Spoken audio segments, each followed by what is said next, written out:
Ladies and gentlemen, welcome to Sitting with the Sauce. Got a very special episode. And boy, I just want to spank the desk, and I'm not going to do it because I have two beautiful ladies on a hoop. I got some film festival directors around a pool table. We're going to be cracking stick and holding balls and doing all those things.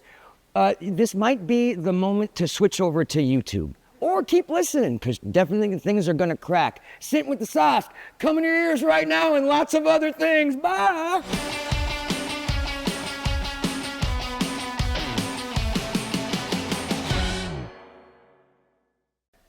We have gathered some of the best artistic directors of film festivals from around Oklahoma to shoot the shit and play some pool. So ladies and gentlemen, please, with me, welcome, just applaud in your home, Tanya Power from the Tuff Fest.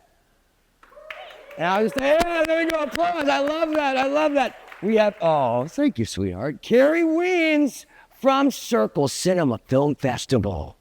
Yeah! Carrie Weeds. I'm just hugging everybody now. It's like a receiving line. And now we have Cliff Crow from Nitty Gritty Film Festival. Get in here. Yes, that's what I'm talking about. Man, I love the beard. I love the whole thing that's going on right here. Ladies and gentlemen, Bill Doty from Tuff Fest. Yeah, I'm loving this. Dathan Smith from Red Brick Road. Yeah, I gotta say it like Mel Gibson. And now we have Brad Heath from from Broken Arrow Film Festival, the new kid on the block. Tri-Lam for life. Tri-Lam. And Rodney Smith from Tuff Fest, join us in the room. Hold on to your hormones, because we're about to play some pool, ladies and gentlemen, with this crowd right here. Okay, we're going to start our little game of fun with all these film festival providers of joy to all of Oklahoma, with the guys versus girls. So we got Carrie and Tanya, and we're going to have Bill, and we're going to have Cliff. Who's going to break? What's your favorite thing about running a film festival? The favorite thing is honestly being surprised by films, because you don't have to be the best cinematographer or the best director or have really great equipment. You just have to be a storyteller. Yeah. And one of my absolute favorite films was called The Nipple Journey. The what? It's a nipples journey. A Nipples Journey. Keep an eye out for that one. It was a weird, funky, bizarre story about this nipple falling down the drain. And, well, they had top surgery, and they didn't actually know that it had come off. Gotcha. And the story is, I think, it's about this nipple's journey now kind of out on its own, separate from its person. And it was the most beautiful, captivating story I'd ever seen, because they did it with puppetry. They did it with marionettes. They did it with 2D animation. They did it with pixel art. They did so many different things that just this one person had this idea and portrayed it in such a beautiful way in so many different ways. And I remember our DP on the film that we were shooting was next to me, and I was watching this, and he's on his phone doing whatever, and he starts watching it, puts his phone down and finishes watching it and says, "That was really weird. I don't know if I liked it." And I said, "But were you captivated? Did you watch the whole thing?" He's like, "Yeah." He's like, "I actually put my phone down and I couldn't stop watching it." And like, that is good storytelling. Yeah. Yeah. That's my favorite example of something so unexpected. That was just like one person did a fucking goddamn beautiful piece, and it was great. Cliff, talk to me. What's your favorite thing about running a festival?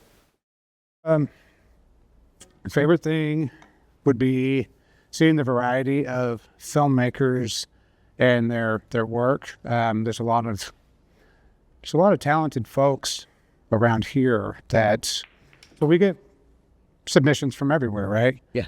But there's a lot more talent in Oklahoma than you would have once thought, I think. Like, How many years you been doing it now?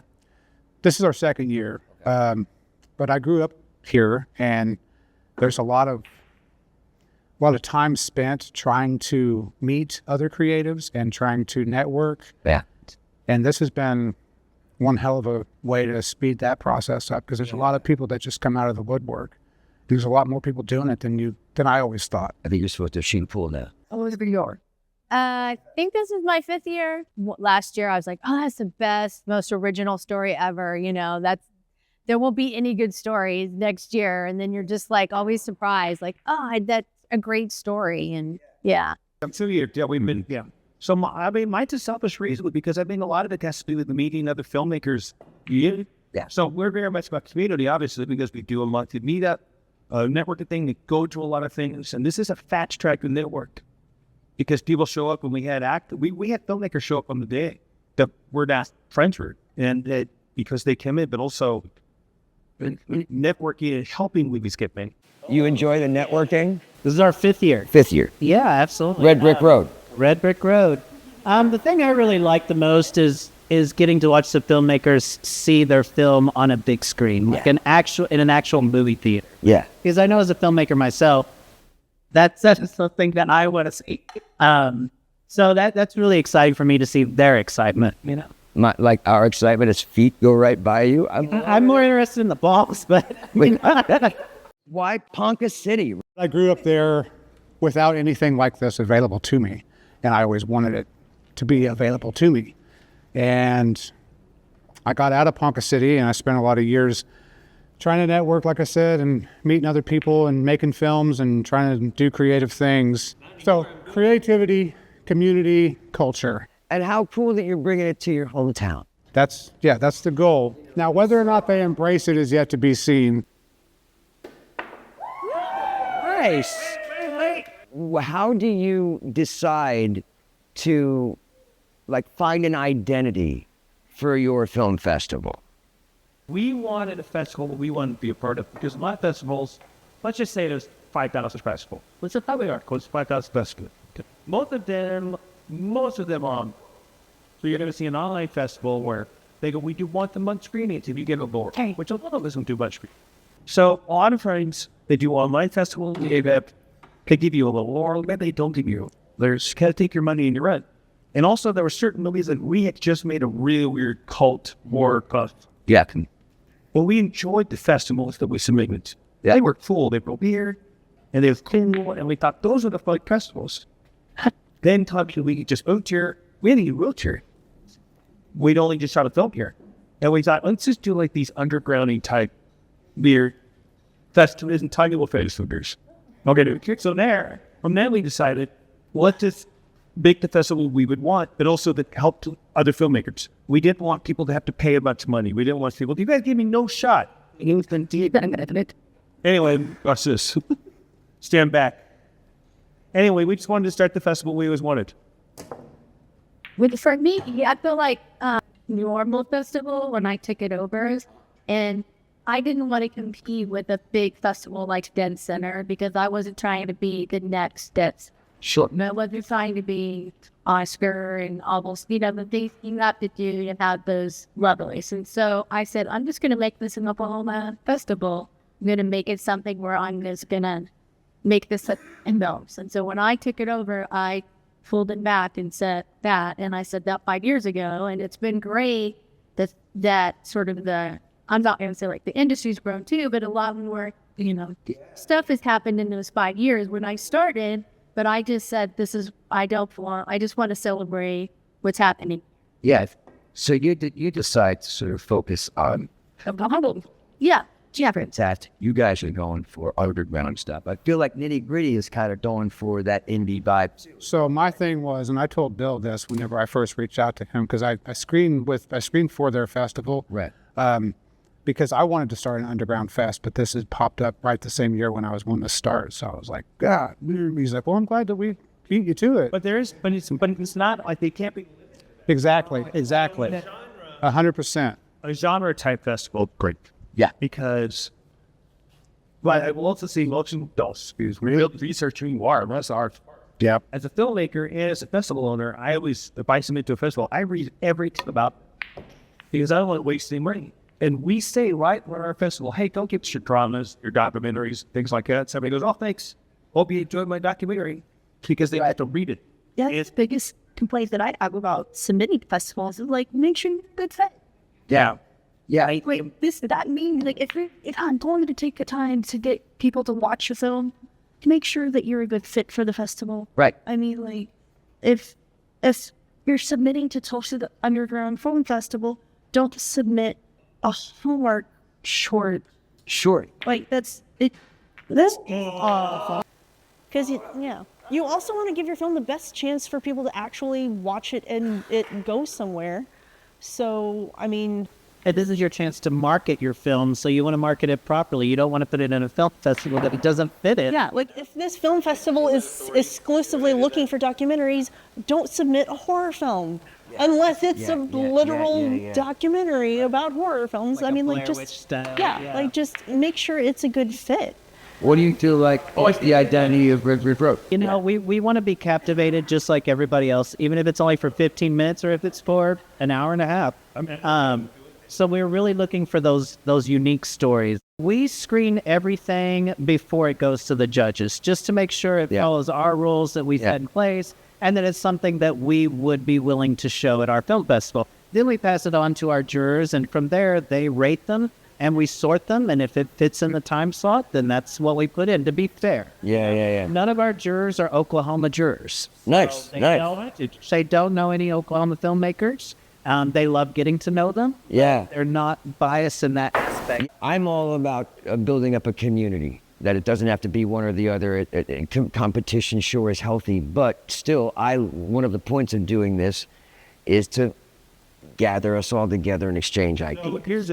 This is what I would look at it this way. Most of us here we're connected, whether we're making films, starring new films, helping produce films. We're all filmmakers. We've all experienced rejection. Yes. So it sucks to reject a friend if they've had a film that has been submitted in your festival. Sure. But is my turn. But at the same time, it's like we don't want anyone to lie to us. I tell you all the time, if I submit to the Sandbox or anything like that, I go, let me get in on merits, not because we're friends. Yeah, and that's that goes inherent to even running the Sandbox. I'm not going to read anybody's piece because I know one of these people. I know everybody now. I want to support. I'm going to touch in on that real fast, though.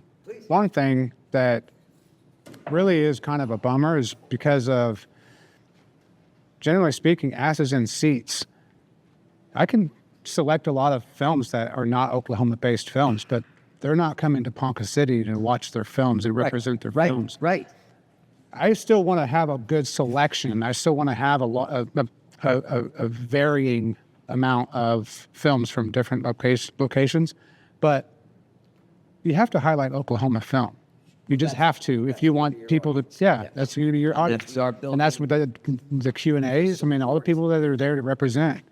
That's what. Which also, if you are a Oklahoma filmmaker, you want to submit to Oklahoma film festivals because you're not submitting anything that HBO is trying to find you. You're submitting things that you can get your friends together and they can watch the movie and you can team build and you take photos and promotional and say, look at me and all my friends. My movie premiered over at the so-and-so festival. And that's where, but you know, we had a movie, we got into a festival at Grauman's Chinese Theater and we show up and they stick us way in the back and you realize we had a lot of the filmmakers show out for it. Yeah. But it was like, it didn't feel sincere because it was too big and they didn't come and greet us and they didn't do whatever. So that did nothing for us to be there.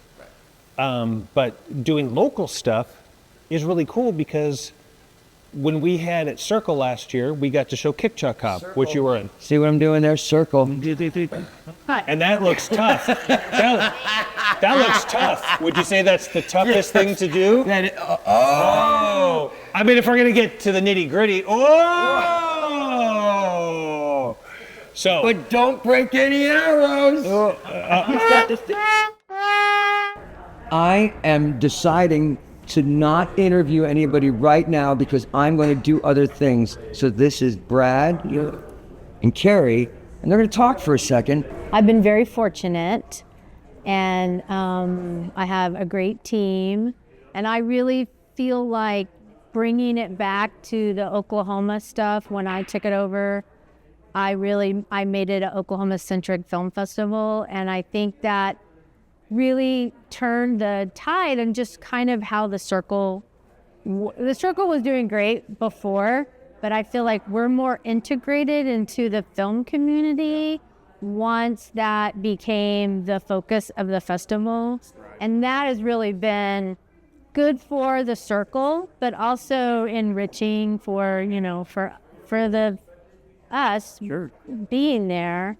And that has been really wonderful, is having that two-way street, or being part of the film community and trying to be bigger and doing Sandbox. Right. And trying to do other things. What'd you do? Sand what? So I'm here with Brad Heath, new kid on the block, Broken Arrow Film Festival. I went to the theater with Brad this week. It's really exciting.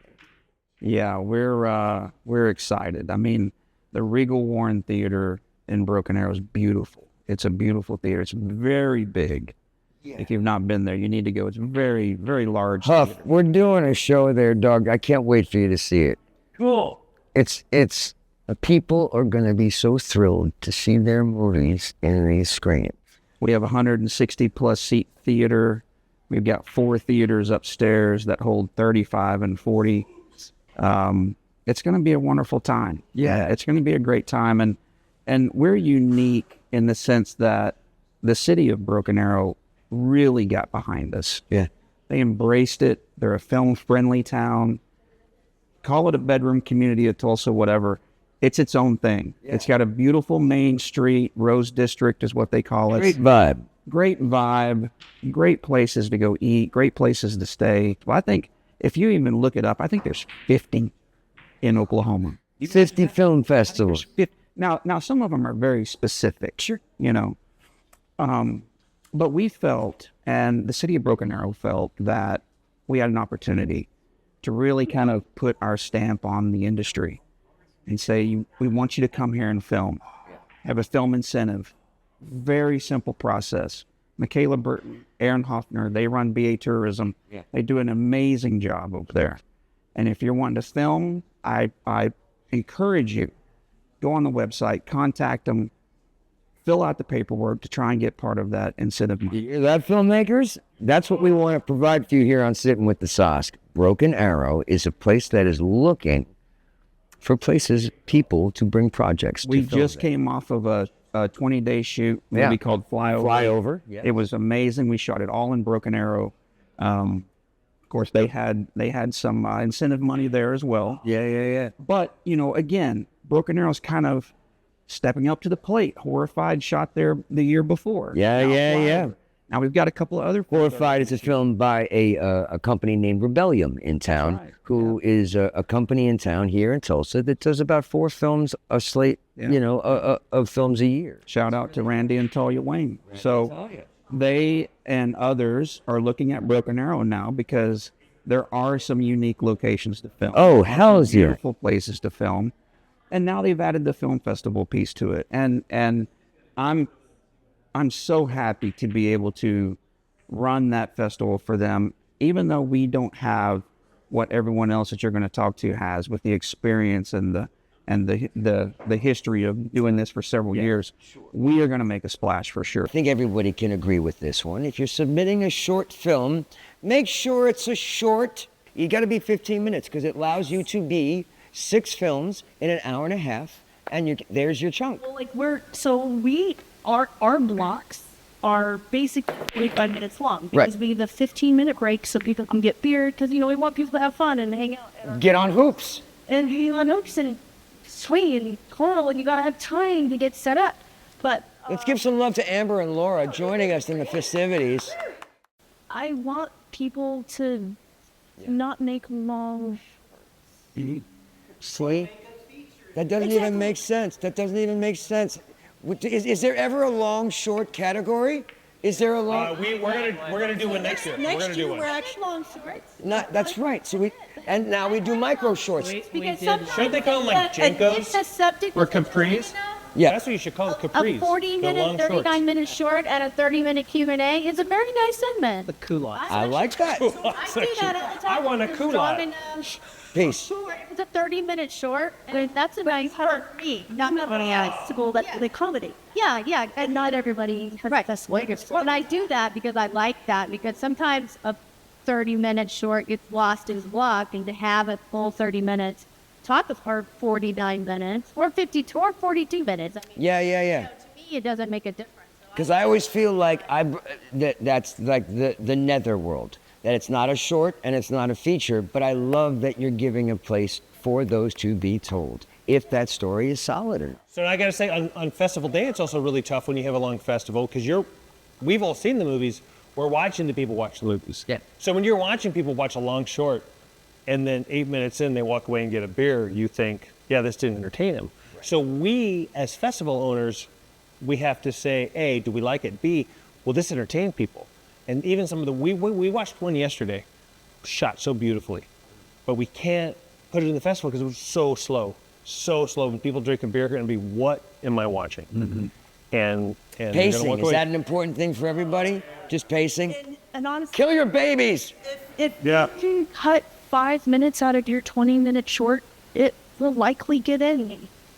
Less is more. Don't be precious with your material. It's very important because I feel like one of the biggest things that I see is like, why are we watching this shot still? Winnie? If there's nothing being told in your shot, if there's no story being told, I know it might be pretty.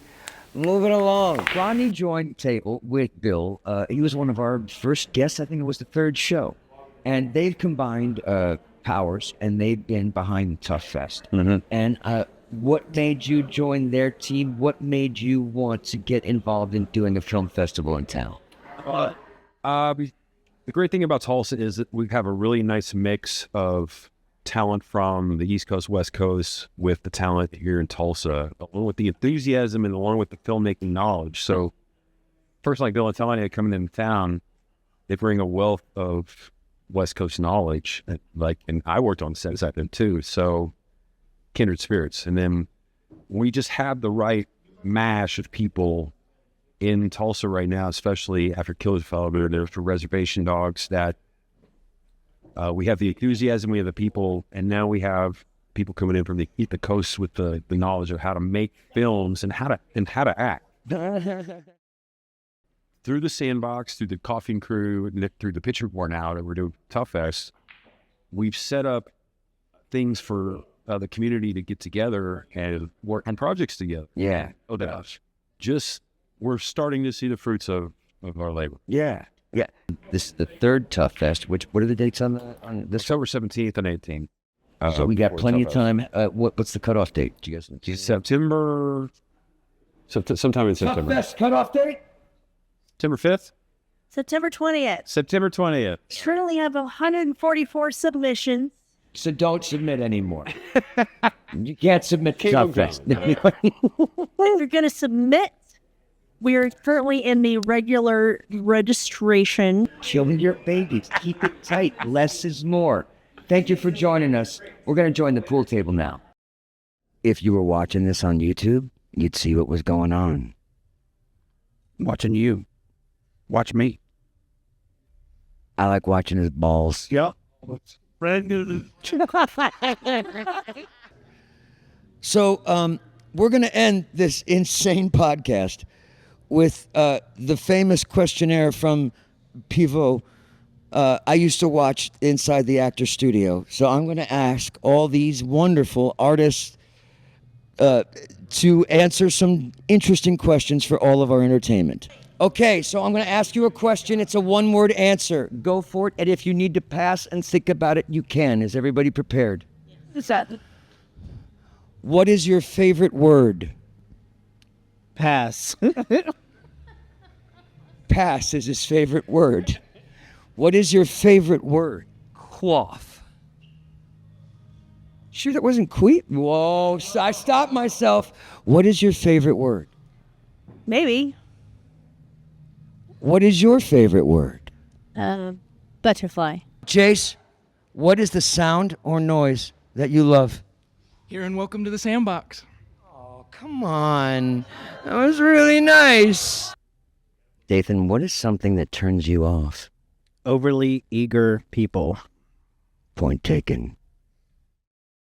What's the sound or noise that you love? Honest. Rain. I used to have metal awnings on my windows in the house I grew up in when it hits the metal awnings. Yeah. What turns you on, Rodney? Great filmmaking.